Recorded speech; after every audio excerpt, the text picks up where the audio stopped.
ओडिया अभिनेत्री लिपि को विवाह करेंगे बुधादित्य ताहले यही खबर एवं सोशल मीडिया रे भाइराल होबार लगी। तो गोटे इंटरव्यू रे बुधादित्य को पचरा जाइथिला कि से लिपि को केबे विवाह करेंगे कि।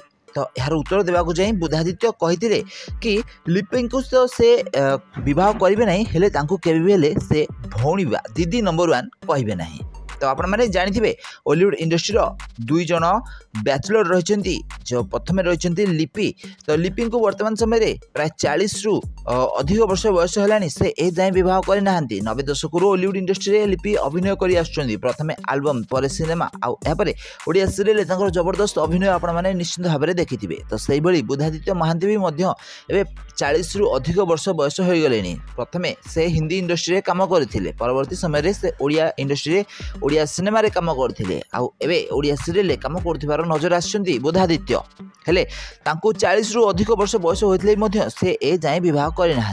किंतु सोशल मीडिया रे लिपि और बुधादित्य को नहीं बहुत सारा कथा चर्चा होबार लगी। बुधादित्य और लिपि आगामी किछि दिन मध्य विवाह करिपारंती बोली सोशल मीडिया रे सुनियाक मिलुछि। ताहले लिपि को आपण माने बेस भल भाव में जानिथिबे तारातारिणी सीरियल तांकर जबरदस्त अभिनय आपण माने निश्चित भाव में देखिथिबे। तो सीरियल परे से किछि रियलिटी शो रे भी मध्य काम करूछंती। तो लिपि कहिसंती तांको मन लागी पुओ न मिलला पर्यंत से विवाह करिवे नाही। तो आपण मानकु कोन लागुछि लिपि और बुधादित्य आगामी दिन मानक विवाह करिवे ना नाही हमको कमेंट बॉक्स रे निश्चित भाव में कमेंट करंतु।